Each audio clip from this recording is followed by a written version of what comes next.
So thank you everybody for joining. The name of this session is Mentorship Alone is Not Enough to Reach Your Academic Peak. You need coaching, advising, mentorship, and sponsorship, or as we affectionately are referring to it, CAMS. My name is Nicole Battaglioli. I'm an assistant professor of emergency medicine at Emory University, and I am joined by four other fantastic ladies who are going to go ahead and introduce themselves. Muted. I am Laura Walker. I am an emergency physician at Mayo Clinic, and I serve as a regional hospital practice chair. And I'm going to plug the AOM leadership committee as well, which I chair. Michelle. Hi, everybody. I'm Michelle Wall. I'm an associate professor at Emory. I wear a lot of different hats, but I am our new Director of Wellbeing, Equity, Diversity, and Inclusion at Emory, and I'm a member at large on the SAM board, as well as an AOM past president. Holly. Hey everybody, Holly Carter-Wire. I'm an APD at Stanford and one of our medical school's EPA implementation leads, which basically just means I do a bunch of competency-based education stuff. Awesome. And last but certainly not least, Annie. Hi everyone, I'm Annie Sadasti. I'm a professor of emergency medicine at Mayo Clinic, and currently, actually newly, I'm the dean of the Mayo Clinic School of Graduate Medical Education, and previously served as a department chair and a regional vice president of a health system. So I've had a variety of leadership roles along the way, and I'm delighted to be here with everyone. So. Awesome. So obviously a huge dearth of experience and knowledge that we're going to be able to pull from today in this panel.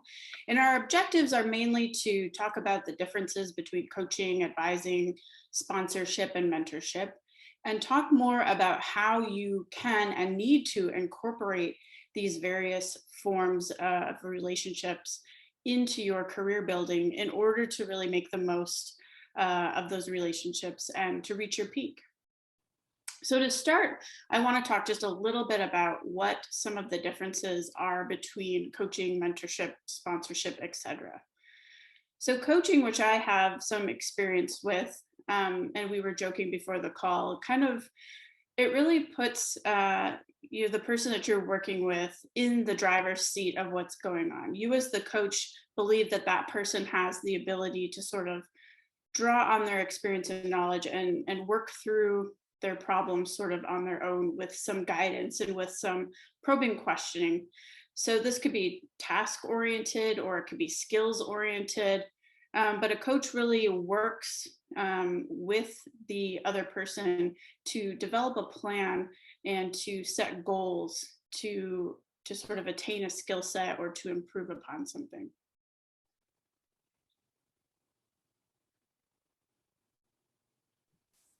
So I'll touch on mentoring a little bit here. The difference here is really the one-on-one relationship is still there as it is with coaching, but the mentor is usually someone who is senior or has kind of a different perspective that can help augment someone's learning and kind of help them continue to grow, either in their faculty role in academic development or in another area where they want to gain expertise. Typically not a direct supervisor. Although I would say I have received some benefit from having a direct supervisor as a mentor, and she might be on this call. And so the person doesn't necessarily have to be like a total expert on the topic, but it's really a lot about the relationship and exploring the mentee's goals and helping them to achieve them, looking at different options and solutions to problems. So not necessarily the coaching, you have it within you, let's help you find it, but a little bit more advisory often than that, giving guidance on career development, academic rank achievement, and giving feedback to the mentee on issues that come up. And lastly, sponsorship kind of reminds me of sort of like that ladder scaffolding type relationship building. So this is distinct from mentorship in a sense that your sponsor usually has some connections or they have some sort of position of power. They're kind of highly placed, well connected.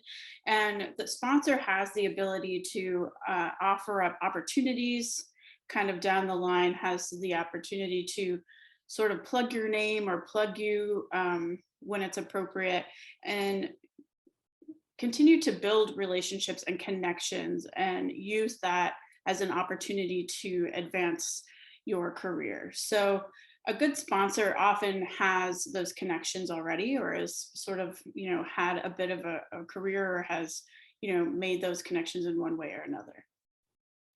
So now that we've sort of covered, what are some of these terms? They're not all interchangeable. I want to, let's get the knowledge going. I want to hear from these wonderful ladies about how we're going to do this. How are we going to find mentors and sponsors? And so the first question is why? Why is it important to build a personal board of directors and comprise it of individuals who fill these different roles or different capacities? And describe a situation in which CAMS has made a big impact in your career. And Michelle, we're going to start with you.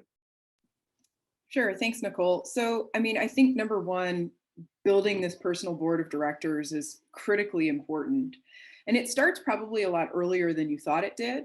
I think we can all probably think back to maybe even when we were pre-med or in medical school to some probably more of mentors or advisors at that point that really sort of helped to guide us and gear us. And we maybe didn't give that much back to the relationship because we didn't know how yet, but they were so pivotal and influential for us.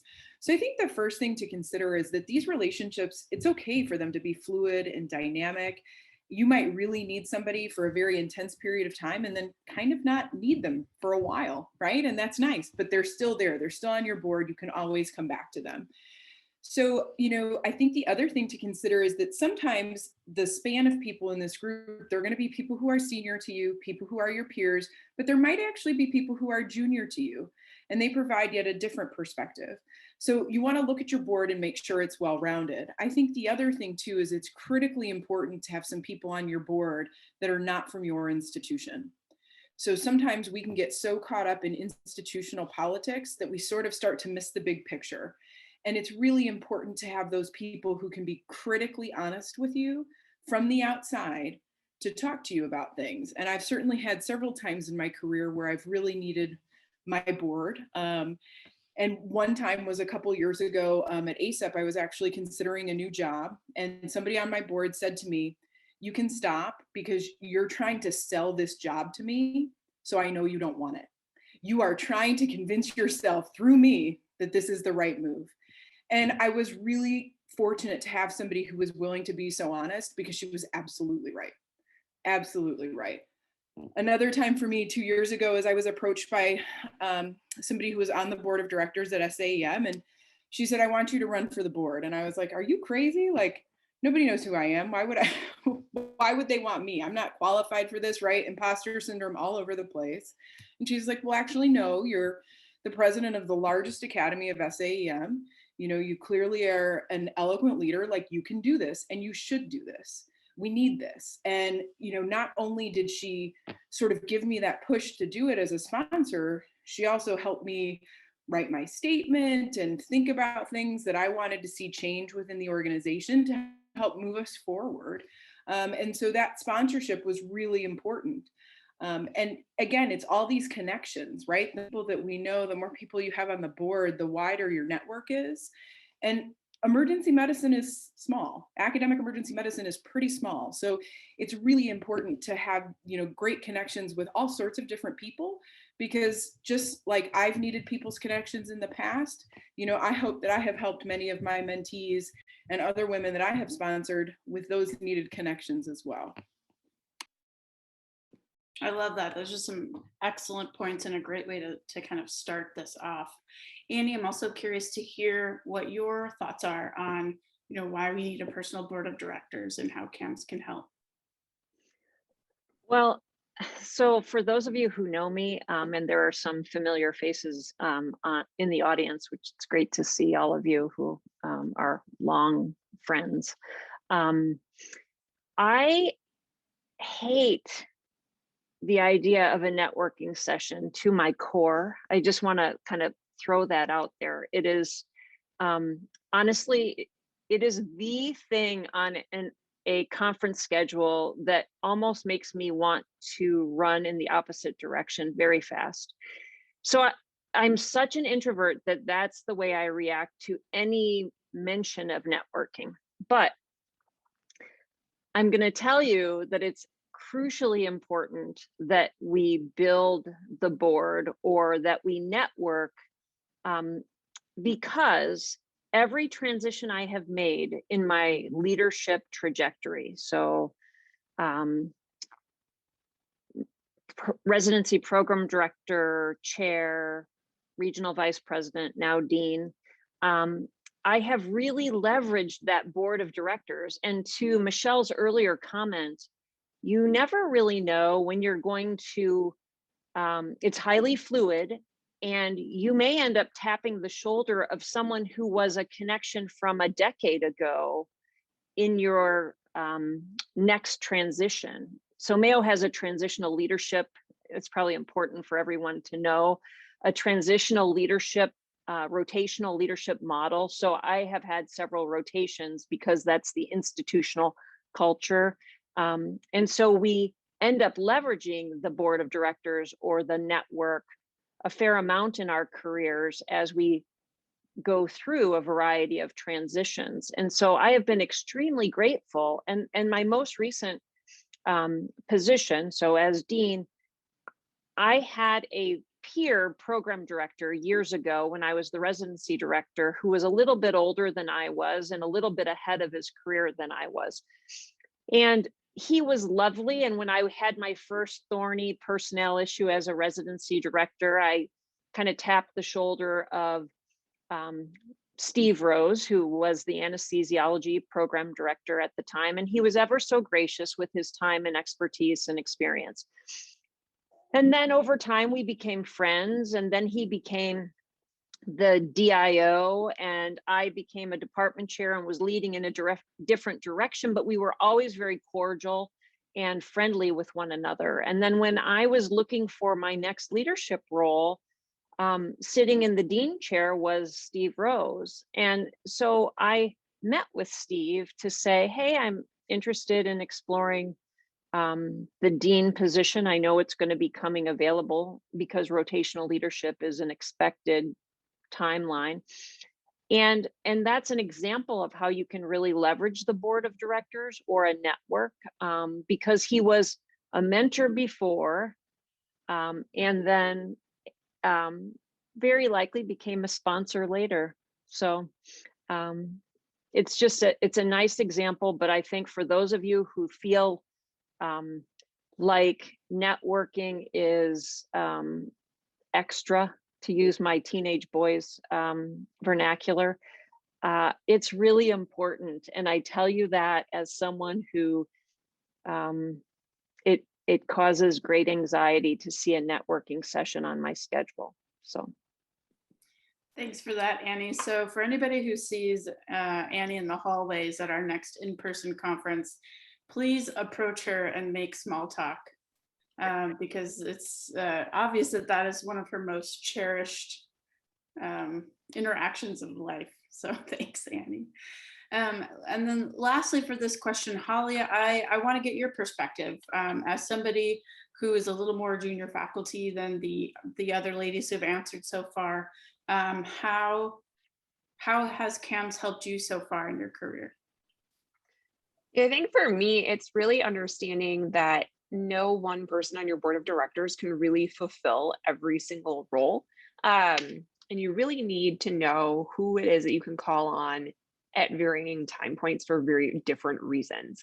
And so, if you're having a terrible day, clinically, professionally, otherwise, having like that mentor who knows you personally that you can call and say, I've had a terrible day, like I just need somebody to listen, versus you're thinking about that next position and you need somebody to leverage their weight on your behalf as a sponsor, versus if you need somebody to give you the 30,000 foot view of how you're doing something and really coaching you up.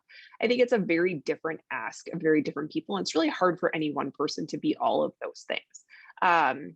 So for example, I was thinking about kind of, the next phase of my life. And to Michelle's point, a lot of the people that I call for these things aren't at my same institution. So, I called both Lainey Yaris and Nicole DeGurio for my kind of latest and greatest question. One's at OHSU, one's at VCU, I'm at Stanford. But those are the people who I really, really value kind of having that 30,000-foot view and being able to give me perspective when I need to make a decision about something. If I have a bad day, I call my former program director all the time. It's just very different. You have to kind of know yourself and know the roles that people play in your life. And, people may change roles. For example, it used to be that I would ask certain people for coaching, and now those are the people I go to for mentorship. It's not always going to be the exact same person for the exact same thing. And you have to understand kind of the fluidity and the changes and who fits what role at any given time. I love that. So to sort of kind of summarize a lot of what's been said, these relationships are fluid. Mentors are going to come and go. Someone who was a coach might now be a mentor. It's important to have a breadth and depth of folks on your team. So people at different levels, your peers, both junior and senior to you, different institutions, your personal board of directors can be infinite. So it's important to really kind of have that depth is what I'm hearing. So for the next question, I want to kind of get into, so for those who maybe they're kind of early in their career, or they don't know that they're like the best mentor, or they don't really enjoy having sort of a sponsor or mentorship relationship because they don't feel like they have those tools, or they don't feel like they have those skills. I want to know a little bit more about, what have you done to cultivate your skills as a coach or a mentor or a sponsor? And Laura, I'd really like to start with you.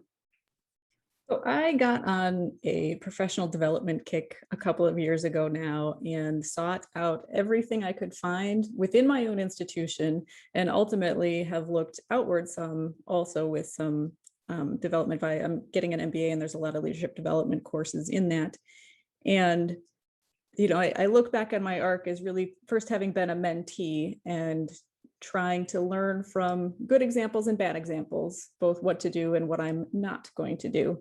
And then realizing, that there is more to these relationships. It's not just mentoring, it's also coaching and sponsoring. And a lot of what I'm getting more of right now is specific teaching towards coaching. And one book that we read that I would recommend is called The Coaching Habit. And it's got just a pretty simple formula for having a good conversation to do more coaching, less advising, less mentoring. And when I read it, I realized that it was being done to me actively, and that I appreciated kind of the format of it, and it makes it really easy. So that's one thing that I would suggest. And then also being flexible in what kind of approach you're taking at different times can be helpful. So kind of reading what does the person in front of me need right now? Do they need a mentor? Do they need a coach? Do they just need someone to listen to and give them some kind of support? And also I found that I really enjoy being a sponsor. I haven't gotten to do it a ton, but it is so fun to identify individuals and know their strengths and see opportunities for them and nudge them for it, or suggest them on the other side of the door that they might be a good fit for a role. That's been super fun. I love that. I also have enjoyed some of the small sponsorship opportunities that I've had. It's really rewarding to be able to try to offer that to others. Holly, what about you? I think for me, it's just leaning in, because I think it's, you may not feel qualified for a particular opportunity, or to be a mentor, to be a coach, to be a sponsor, but there are people who understand what you're capable of often before you do, or beyond what you think you're capable of. So really kind of leaning in and owning that perhaps even though you may feel uncomfortable, someone else really believes in you. That and really, deliberate practice. To Laura's point, like you actually need to practice being a coach. And without practicing, you're not necessarily going to be good at it, and you may not be good at it right away. But getting feedback on that, it's like getting meta feedback, right? Like you're getting meta feedback on your coaching, your mentoring, your sponsorship. Because without that, it's really hard to know, how you're doing and to improve that practice. And then find people who do it really, really well. Like there are some fantastic, amazing women in my life who really understand what it is that you should be thinking about, 3 or 4 steps ahead of when you're thinking about it, who know when to push you beyond what you think you're capable of.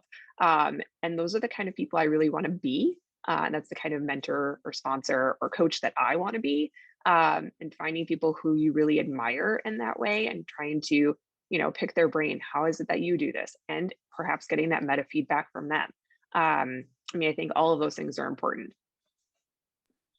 I love that suggestion of finding the role models of folks that you feel like do it well or might fit the style that you kind of want to match, and ask them about their process, which brings me to Annie Sadasti. So I will agree that I have a hard time task switching. So I have been a coach, I have been a mentor, I have been a sponsor, and I have mentored extraordinary human beings who are worthy of my sponsorship. Okay. And yet when I'm in my office, sometimes I forget that I can task switch. So I have found it helpful to almost change what I'm doing with each individual based on where they are in their career. It doesn't mean that I stop mentoring, but I start to look for sponsorship opportunities for people who I've been intensively investing in, and I feel like they don't need more mentorship, they need sponsorship. And so I try to adjust, but I find myself struggling to do all 3 for one person. So I almost switch lanes when the time is right. So that's one thing. And I think it's more intuitive just from doing it a long time. And I would encourage you, you get so much out of a deep mentoring relationship that when you start to really give,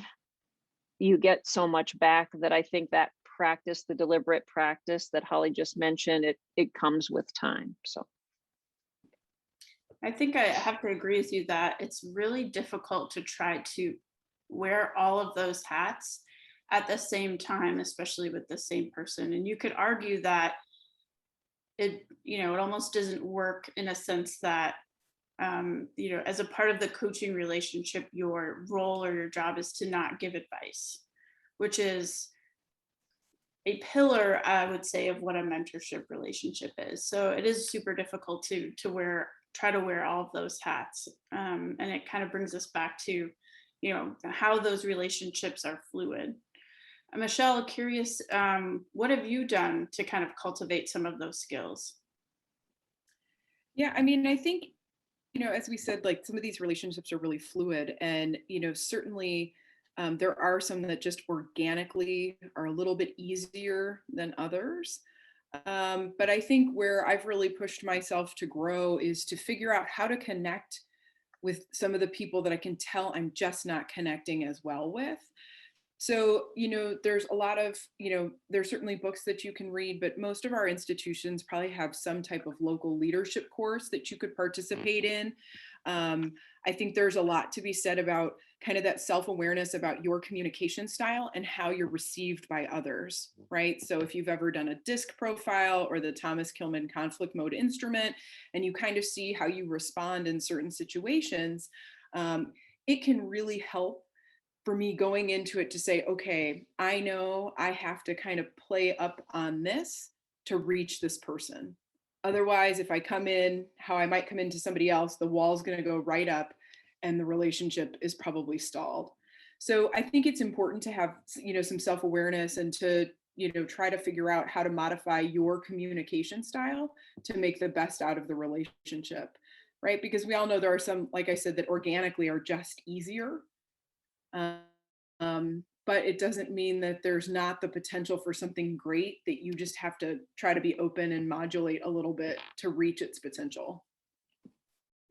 I love that. And on the same lines of trying to make the most of the relationship, I want to change up to a different question. And that is advice for those who are going to be in the mentee, coachee, on the receiving end of all this like wonderful mentorship and sponsorship. How can you ensure that you are being a good mentee or coachee? Everybody's time is limited and precious. So if you're on the receiving end, how can you make the most of the relationship? I know for myself, if someone is meeting with me, I really want them to have like a question or a problem in mind, like a focus of conversation, so that we at least have like a beginning direction for what the meeting's going to hold, and then we can kind of morph from there. But curious as to what everyone else, what your thoughts are, or things that kind of pet peeves, like I really need this from somebody who is my counterpart in this relationship. Annie, what do you think? Well, I would say that it's okay to grow out of a relationship. And so I usually start when I'm asked to mentor people, because usually that's the question. People don't often ask me to coach them, or it's even more rare for people to ask for sponsorship. I think people are much more bashful about that. So when people ask me to mentor them, I start with this kind of premise that my time is valuable, your time is valuable. I want you to be successful. Like I earnestly want that for you. And so please promise me that if this isn't working for you, that you will fire me, and we will not be like, there will not be drama. Like just fire me. Just tell me, it's not working, or I've gotten so much out of this over the last 2 years. I'm going to kind of go over to Dr. So-and-so to get a little bit more research specific mentorship. So I try to start with that, and then I periodically remind people of it. And it's because I was scarred in a mentoring relationship. And I say scarred, it wasn't drama, but it was just torture over time. And I just am so committed to not wanting to do that for someone else. So I want it to be good. I want both parties to feel great about the interaction. And so I give people permission to fire me. And some people don't fire you, but they actually like let their feet do the firing. And that's fine. I'm getting some support for your comment in the chat box. That's important. You'll need different mentors throughout your career, different forms of mentorship. So it's okay to end the relationship gracefully in terms of a mentorship relationship and move on. Holly, you're always so busy. I see you doing so many things. I know your time is valuable as well. So what do you look for in those relationships? What do you want out of someone on the receiving end of your time? I mean, I think it's a two-way street, right? Like you get a lot out of being a mentor and being a mentee. And so I think kind of the mind your manners thing goes both ways as well. Be on time, have the agenda, respect the other person's time. Like I should respect my mentee's time, mentees should respect my time. Mentors are like unicorns. They should be treated like unicorns. Like they hold a special place in our life. And so, really respecting that time and just basic common courtesy is really important. I think like the one thing, getting kind of to your point, having a question or problem in mind, I really love it when people send an agenda beforehand. It can be 2 lines, I don't care. But like, just so I have a primer of like, what is it that we're going to be talking about? And that way I can prepare to be the best version of myself for you. Like that's infinitely helpful. I love that. And I almost thought about making that our tweet for this session, as mentors are like special unicorns, treat them that way. So I really do love that advice. Michelle, what about you? I mean, I think like everyone has already said, I do like to know why you want me to be your mentor. You know, and sometimes you get those, oh, well, I saw you're an emergency medicine physician in Atlanta. Okay, well, there's hundreds of us here, so maybe we can like focus on what skills I have that might be helpful to you, or do we have a shared area of interest? And I think like everybody has said, like, be polite, be respectful. This world is small, so you don't ghost a mentor.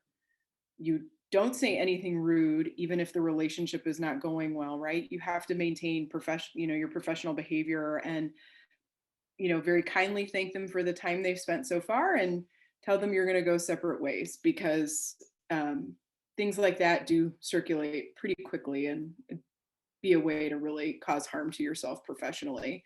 And I think be realistic with time. So, if you really think, if you have an agenda that is 10 items long and you think we need an hour, then please tell me we need an hour. Because if I only have 30 minutes, I really only have 30 minutes. Like, there is not 35, it is not 45, it's 30. So be realistic with what you're hoping to achieve in each meeting. Ghosting isn't okay on dating apps and 100% not okay with mentors. Totally agree, Holly. So speaking of time and that sort of aspect, Laura, what do you want from somebody when you're like devoting your time to them? So one of the things that I picked up somewhere along the way that it kind of ties into, you can fire me when you're ready, is asking them to like be proactive about finding the time together. Because my calendar is full. People ask me, is this your real calendar? And I say yes, because it's hard to find time. And so it is meaningful to me as someone who's, really interested in helping other people, if you go out of your way to get on my calendar rather than saying, putting it on me. And it shows me that you're still interested and that you're coming to this willingly and not out of an obligation.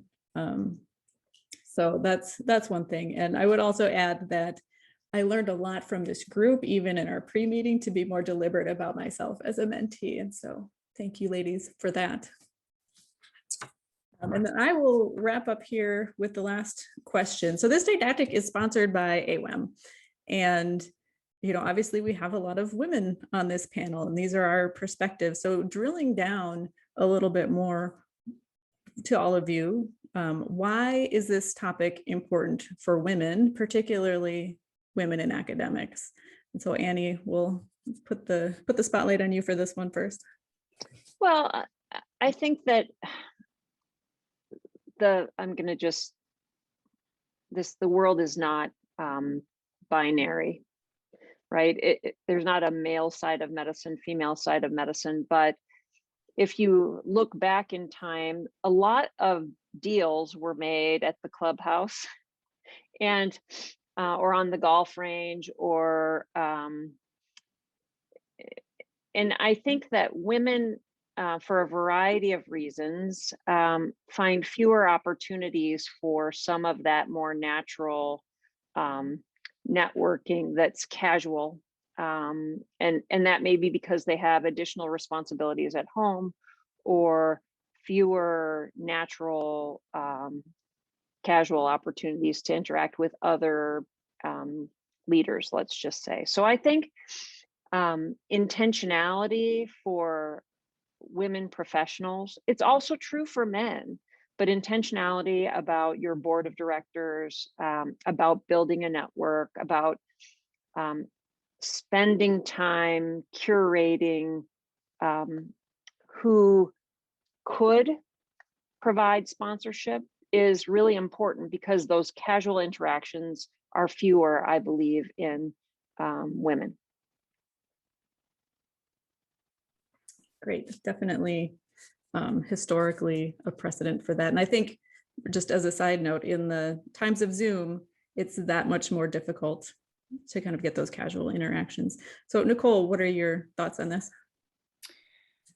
So to go back a little bit about what Annie said, and especially when we were talking about this during our pre-meeting, I really liked, and I really wanted to echo what she said of that side of medicine potentially having some kind of club-like behaviors, or having natural environments for gathering and sponsorship, and people tending to sponsor people that are like them and that they are in proximity to.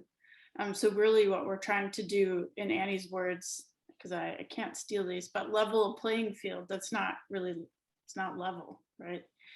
And to that, one of my big realizations over the last couple of years is that I think we can get sucked into climbing the ladder ourselves so much that we can, forget to look behind us and to continue that work behind us to sponsor and to mentor those that are around us and those that are sort of below us, career-wise, for lack of a better way of putting that. And so remembering to continue to like pay it forward, I think is really important.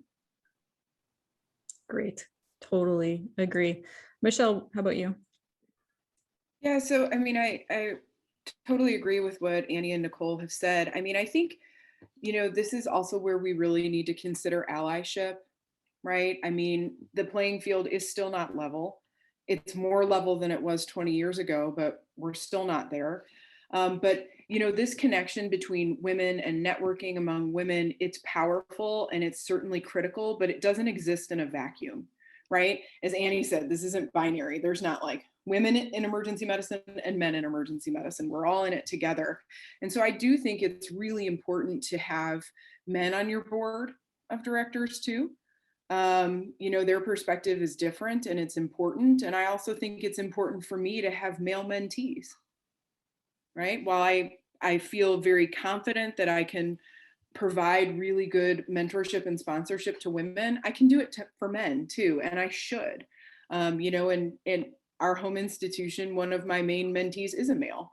And he and I have a great working relationship, and I'm very grateful for that because his perspective, again, is always a little bit different. So I think this is where we, like I said, we just need to remember that allyship is really important, and we won't ever level the field if we can't all be one another's allies. I love that. I think you said that really, really well.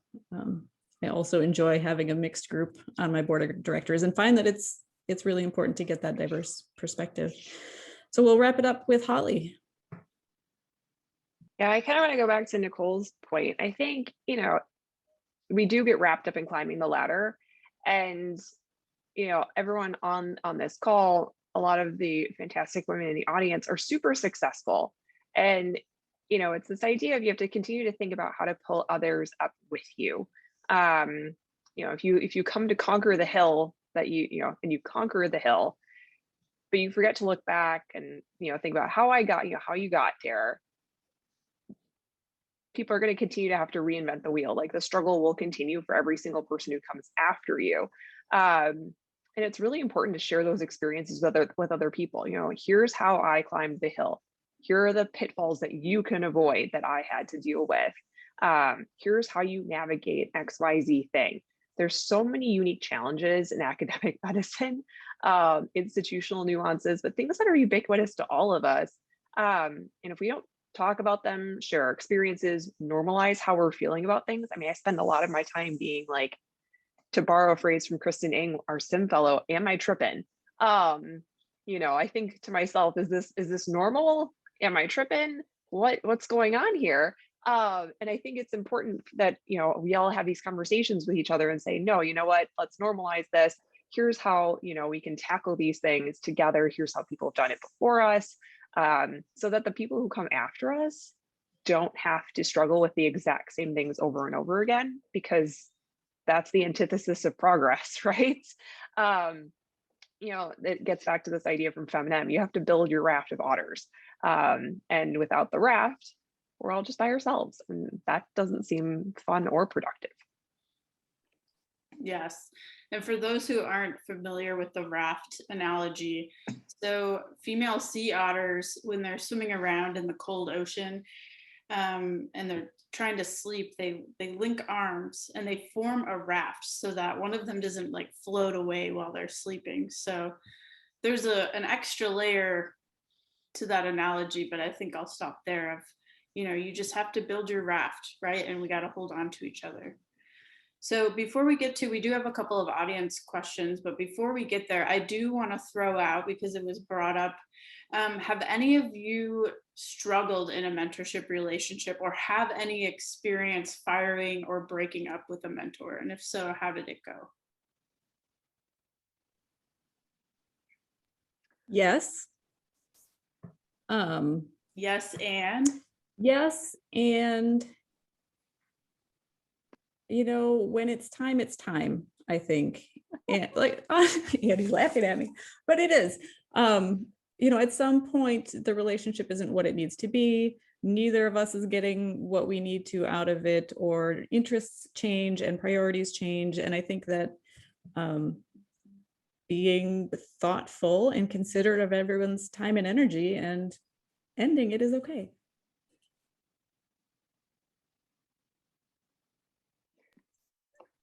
I don't think it has to be dramatic. I mean, one of my most powerful mentors was Dr. Wyatt Decker, who was is an emergency physician, was the chair of the department, and went on to be the site CEO at Mayo Clinic in Arizona.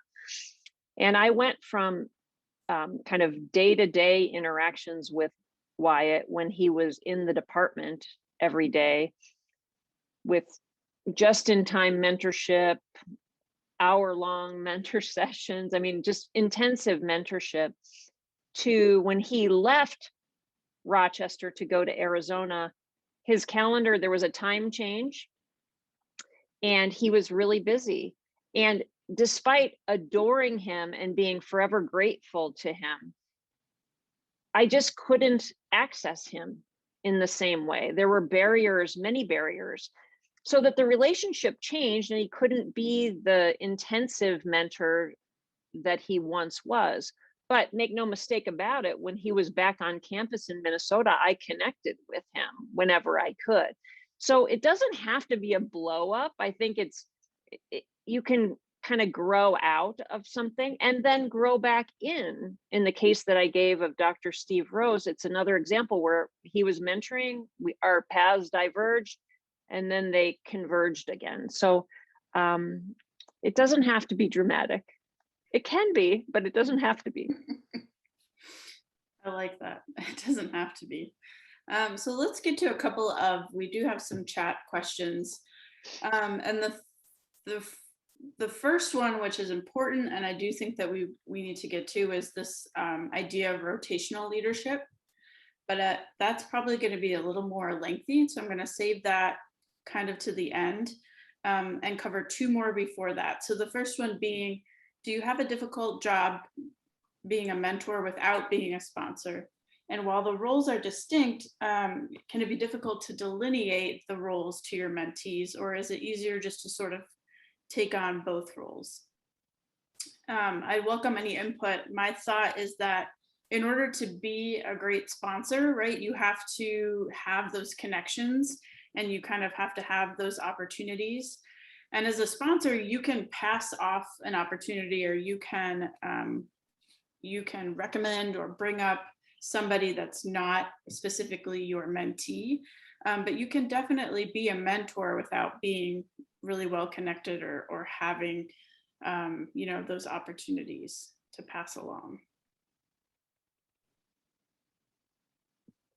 Any other thoughts? Yeah, Michelle. Yeah, I think that's a great point. I mean, right, mentorship can start very early in your career, right? When you're the M2 doing some kind of session with the M1s, right?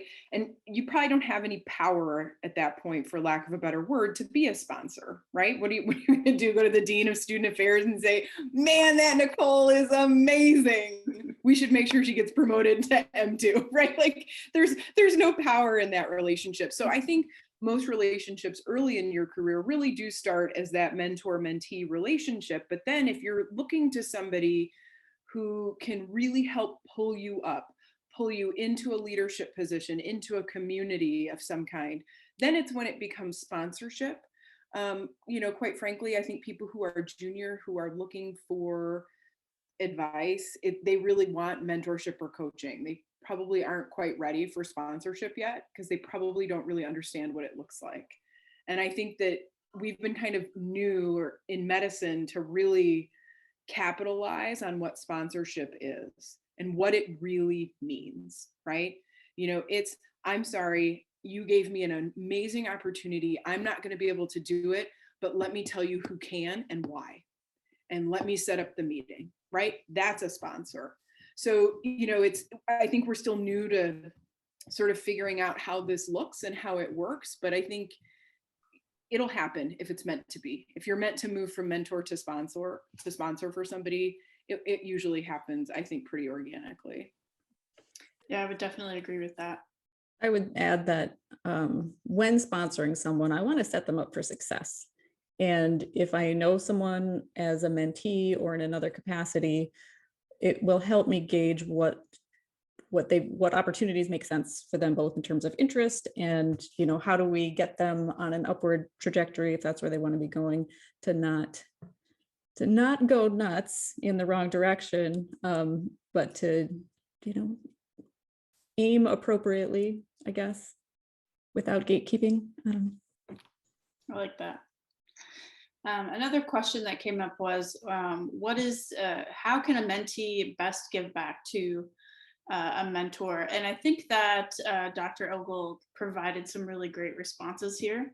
One was, the best gift for a mentor is your success. And I would wholeheartedly agree, with the caveat of, and if they reach out to you later for a recommendation letter for their promotion packet, that's also super helpful. So I thought both of those suggestions were both accurate and amazing. I would like to thank Hamza for writing a letter of recommendation for me. I love it. I love it. And then kind of last, with a few minutes that we have left, let's circle back to Annie and Laura. Tell us, and maybe a little bit more Annie, but tell us more about the rotational leadership structure and how that is implemented. So Mayo Clinic has a long history of an expectation that the prominent seated leaders will rotate after a defined tenure, which can be a little blurred on either end, let's just say, but it's almost like the presidential tenures. For chair, for example, the first you're named chair, if things go well at 4 years, you'll be invited to continue for 8, but you will rotate out of the chair position after 8 to 10 years. And the 10 years depends on how many other chairs are rotating at the time, and the organization tries to create a stable base of leadership so that there's not too much change happening at the same time. So department chairs, residency directors, deans, major committee chairs, CEOs, site leaders, those are all rotational leadership positions. And what comes with that is the expectation that you are grooming a succession bench, not one person, but a bench of successors, because the selection of your successor will be not your right, but the right of a personnel committee or a group of other Mayo Clinic people who make the selection. So it really forces good faculty development. It forces leadership succession planning that's very intentional. And it also allows for the opportunity to reinvent yourself and always keep learning. So you can't just put your car in the parking spot and stay there for 30 years, which I think is very healthy, but that is my norm. It's what I've grown up as a professional under, and I quite like it, but it's very different than other places. Yeah, it really is a neat system, and it definitely keeps the pipeline kind of open and flowing and moving. So with that, we are out of time. We so appreciate everybody's time, questions, participation, for listening to us, and hope that you found the session to be valuable. So thanks everybody so much for coming.